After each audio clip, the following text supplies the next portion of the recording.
कल्याणमधून एक breaking news समोर येते। पावसासंदर्भातली कल्याण डोंबिवलीमध्ये विजांच्या कडकडाटासह पाऊस सुरू झालेला आहे आणि या पावसामुळे रस्त्यांना अक्षरशः तळ्याचं स्वरूप आलंय। कल्याण डोंबिवलीमध्ये हा मुसळधार पाऊस सुरू आहे। आपण आत्ताच ठाण्याची सुद्धा दृश्य पाहिली, त्या ठिकाणी सुद्धा मुसळधार पाऊस सुरू आहे। तर आता कल्याण डोंबिवलीमध्ये सुद्धा अगदी विजांच्या कडकडाटासह पाऊस सुरू आहे आणि त्यामुळे रस्त्यांना तळ्यांचं स्वरूप प्राप्त झालेलं आहे। आपण पाहतोय अगदी काही वेळापूर्वीच या पावसाला सुरुवात झालेली आहे आणि सध्या इथे जोरदार पाऊस सुरू असल्याचं पाहायला मिळतंय। मात्र पावसासह जोरदार वारा सुद्धा सुटलेला आहे। यासोबतच विजांच्या कडकडाटासह हा पाऊस सुरू आहे। या संदर्भात आपण अधिक माहिती जाणून घेऊयात आमचे प्रतिनिधी अभिजित देशमुख यांच्याकडून। अभिजित, काय सांगाल, काय सध्या परिस्थिती आहे कल्याण डोंबिवलीमध्ये पावसाची?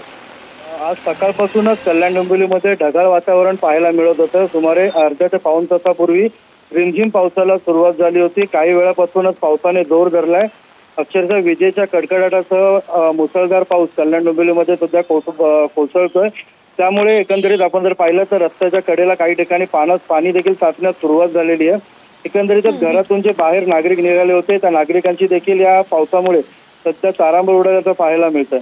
नक्कीच, धन्यवाद अभिजित दिलेल्या सविस्तर माहितीसाठी।